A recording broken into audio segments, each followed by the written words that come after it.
नमस्कार। आज हमारे सामने है भारत का आर्थिक सर्वेक्षण 2025-26।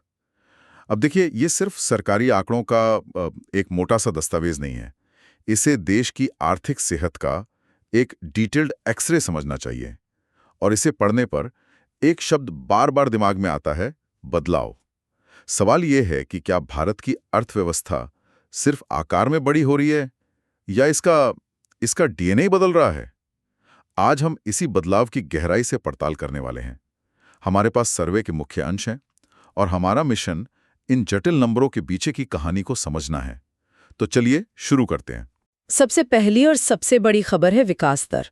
देखिए, पूरी दुनिया में एक अनिश्चितता का माहौल है, लेकिन भारत की वास्तविक जीडीपी वृद्धि 7.5% रहने का अनुमान है। ये लगातार चौथा साल है जब हम दुनिया की सबसे तेजी से बढ़ती प्रमुख अर्थव्यवस्था हैं। ये तो कमाल है। पर इस शानदार प्रदर्शन के पीछे की ताकत क्या है? और यहीं पर मुझे लगता है इस सर्वे का सबसे बड़ा टेकअवे छुपा है। इस विकास का जो मुख्य इंजन है वो अब विदेशी निवेश या निर्यात उतना नहीं रहा जितना कि घरेलू खपत बन गया। हाँ, वित्त वर्ष 2026 में लोगों द्वारा किया गया खर्च मतलब निजी उपभोग 7% बढ़ा है और ये अब हमारी कुल जीडीपी का 61.5% हिस्सा है। 61.5%? जी, जो 2012 के बाद का सबसे ऊंचा स्तर है। तो इसका मतलब ये हुआ कि भारत की विकास की कहानी अब बाहरी दुनिया पर उतनी निर्भर नहीं है। असली ताकत तो हमारे और आपके जैसे करोड़ों लोगों के रोजमर्रा के खर्च में है। क्या हम ये कह सकते हैं कि भारत की अर्थव्यवस्था एक तरह से आत्मनिर्भर हो रही है, मतलब अपने ही दम पर चल रही है? बिल्कुल, यही इस सर्वे का सबसे बड़ा संदेश है।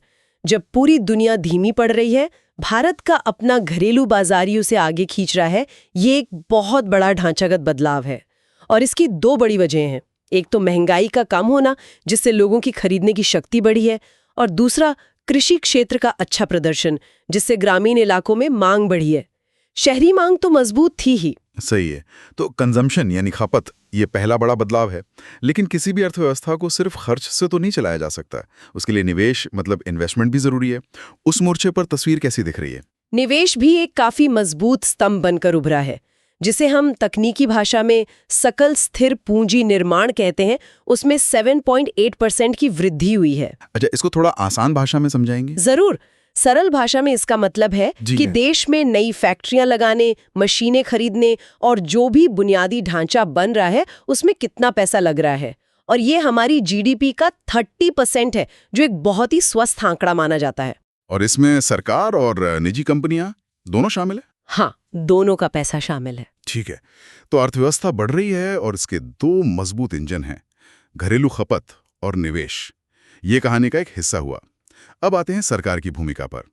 सरकार अपने वित्त का प्रबंधन कैसे कर रही है? सर्वे में एक शब्द इस्तेमाल हुआ है, विश्वसनीय समेकन। ये सुनने में थोड़ा भारी लगता है। इसका आसान मतलब क्या है? आपने सही पकड़ा, ये शब्द थोड़ा जटिल है, पर इसका मतलब बहुत सीधा है। विश्वसनीय समेकन का मतलब है कि सरकार अपने घर का बजट ठीक कर रही है। अच्छा। मतलब आमदनी बढ़ाना और फिजूल खर्ची कम करना, ताकि उसकी वित्तीय सेहत मजबूत हो। तो एक तरह से सरकार दुनिया को ये भरोसा दिला रही है कि हाँ, भारत में पैसा लगाना सुरक्षित है, क्योंकि हम अपनी चादर देखकर ही पैर पसार रहे हैं। बिल्कुल यही। और इसका असर भी साफ दिख रहा है। 2025 में 3 बड़ी वैश्विक एजेंसियों ने भारत के क्रेडिट रेटिंग को बेहतर किया है। अच्छा। और ये इसलिए हुआ क्योंकि सरकार का राजस्व संग्रह यानी टैक्स कलेक्शन काफी बड़ा है, खासकर इनकम टैक्स से। एक दिलचस्प आंकड़ा है, 2022 में इनकम टैक्स रिटर्न फाइल करने वालों की संख्या 6.9 करोड़ थी। हाँ। जो 2025 में बढ़कर 9.2 करोड़ हो गई है। 9.2 करोड़, ये तो एक बहुत बड़ा उछाल है। लेकिन मेरा एक सवाल है, या इसका मतलब यह है कि ज्यादा लोग अमीर हो रहे हैं, या ये कि सरकार टैक्स कलेक्शन में ज्यादा कुशल हो गई है, या फिर दोनों का मिश्रण है? ये दोनों का एक बहुत अच्छा मिश्रण है। देखिए, अर्थव्यवस्था के औपचारिक होने और डिजिटल लेन-देन बढ़ने से टैक्स की चोरी मुश्किल हो गई है। सही है। और साथ ही मध्यम वर्ग की आय में भी वृद्धि हुई है, जिससे ज्यादा लोग टैक्स के दायरे में आ रहे हैं। तो यह अर्थव्यवस्था की सेहत का एक दोहरा संकेत है। तो सरकार के पास अब ज्यादा पैसा आ रहा है। हाँ। अब सवाल यह है कि इस पैसे का इस्तेमाल कहाँ हो रहा है? और यहीं पर हमें दूसरा बड़ा बदलाव दिखता है। सरकार इस पैसे का बड़ा हिस्सा पूंजीगत व्यय पर खर्च कर रही है। पूंजीगत व्यय। यानी वो पैसा जो नई सड़कें, पुल, बंदरगाह और एयरपोर्ट बनाने जैसे लॉन्ग टर्म प्रोजेक्ट्स पर खर्च होता है। महामारी से पहले ये जीडीपी का सिर्फ 2.7% था, जो अब बढ़कर 4% हो गया है। 4%। जी, और नतीजा ये है कि पिछले कुछ सालों में राष्ट्रीय राजमार्ग नेटवर्क 60% बढ़ा है, हवाई अड्डों की संख्या 74 से बढ़कर 164 हो गई है और रेलवे नेटवर्क का लगभग 99% विद्युतीकरण हो चुका है। ये भविष्य के विकास की नींव रख रहा है। तो सरकार सड़कों और हवाई अड्डों पर जबरदस्त पैसा लगा रही है, लेकिन इतने बड़े प्रोजेक्ट्स के लिए पैसा बैंकों से भी तो आता है। तो सवाल ये है कि क्या हमारे बैंक इतने बड़े निवेश का बोझ उठाने के लिए तैयार हैं? उनकी अपनी सेहत कैसी है? ये एक बहुत जरूरी सवाल है और यहाँ सर्वे एक बहुत ही सकारात्मक तस्वीर दिखाता है। कुछ साल पहले तक हम हमेशा बैंकों के एनपीएस यानी डूबे हुए कर्ज की खबरें सुनते थे। हाँ, बिल्कुल। लेकिन अब स्थिति पूरी तरह बदल गई है। बैंकों का ग्रॉस एनपीए अनुपात घटकर 2.2% पर आ गया है, जो कई दशकों का सबसे निचला स्तर है। 2.2%। इसे आसान भाषा में कैसे समझें? क्या इसका मतलब है कि अगर बैंकों ने 100 रुपए उधार दिए हैं, तो उसमें से सिर्फ 2 रुपए 20 पैसे के डूबने का खतरा है? कुछ साल पहले तो ये आंकड़ा बहुत ज्यादा था, है ना? हाँ, एक समय था जब ये 10% के भी पार था। तो आप समझ सकती हैं कि बैंकों की सेहत में कितना बड़ा सुधार आया है। अब उनके पास उद्योगों और आम लोगों को उधार देने के लिए ज्यादा पैसा और आत्मविश्वास है, जो 14.5% की ऋण वृद्धि में भी दिखता है। लेकिन क्या ये वित्तीय विकास सिर्फ बड़ी कंपनियों तक ही सीमित है या आम लोगों तक भी पहुंच रहा है? ये विकास अब काफी हद तक आम लोगों तक पहुंच रहा है। प्रधानमंत्री जनधन योजना के तहत 55 करोड़ से ज्यादा बैंक खाते खोले गए हैं। 55 करोड़? जी, और प्रधानमंत्री मुद्रा योजना के तहत छोटे उद्यमियों को 36 लाख करोड़ रुपए से ज्यादा का ऋण दिया गया है। और एक आंकड़ा तो मुझे भी हैरान कर देता है। बताइए। देश में डीमैट खातों की कुल संख्या 21.6 करोड़ को पार कर गई है। 21.6 करोड़ डीमैट खाते। मुझे याद है एक जमाना था जब शेयर बाजार को सट्टा बाजार माना जाता था और घर के बड़े बुजुर्ग इससे दूर रहने की सलाह देते थे। और आज देश में 12 करोड़ अद्वितीय निवेशक हैं, जिनमें से 1/4 महिलाएं हैं। ये तो सोच और संस्कृति में एक बहुत बड़ा बदलाव है। बिल्कुल, ये दिखाता है कि लोग अब अपनी बचत को पारंपरिक तरीकों से आगे बढ़कर निवेश के नए रास्ते तलाश रहे हैं। यह वित्तीय समावेशन की एक बहुत गहरी कहानी है। तो हमने घरेलू अर्थव्यवस्था की बात की, अब जरा वैश्विक मंच पर भारत की स्थिति को देखते हैं। निर्यात के मोर्चे पर हम कैसा प्रदर्शन कर रहे हैं? यहाँ भी कहानी काफी प्रभावशाली है। 2005 से 2024 के बीच दुनिया के कुल सामान के निर्यात में भारत की हिस्सेदारी लगभग दोगुनी होकर 1.8% हो गई है। लेकिन असली उछाल सेवाओं के निर्यात में है। एक मिनट, ये बात मुझे बहुत दिलचस्प लग रही है। हम हमेशा मेड इन इंडिया की बात करते हैं, लेकिन क्या असली कहानी सर्विस्ड फ्रॉम इंडिया या कोडेड फ्रॉम इंडिया की है? आपने बिल्कुल सही पकड़ा। सेवाओं के निर्यात में हमारी हिस्सेदारी दोगुनी से भी ज्यादा बढ़कर 4.3% हो गई है। अच्छा। इसका मतलब ये हुआ कि दुनिया हमारे दिमाग का, हमारी प्रतिभा का लोहा मान रही है, सिर्फ हमारे हाथों से बने सामान का नहीं। कुल मिलाकर वित्त वर्ष 2025 में हमारा कुल निर्यात 825.3 बिलियन अमेरिकी डॉलर के रिकॉर्ड स्तर पर पहुंच गया है। और इसका एक और पहलू है विदेश में काम करने वाले भारतीयों द्वारा अपने घर भेजे गए पैसे, यानी रेमिटेंस। हाँ, भारत 135.4 अरब अमेरिकी डॉलर के साथ दुनिया का सबसे बड़ा प्रेषण प्राप्तकर्ता बना हुआ है। सबसे बड़ा? जी, और ये मजबूत निर्यात के साथ मिलकर हमारे विदेशी मुद्रा भंडार को 701.4 अरब अमेरिकी डॉलर के ऐतिहासिक स्तर पर ले गया है।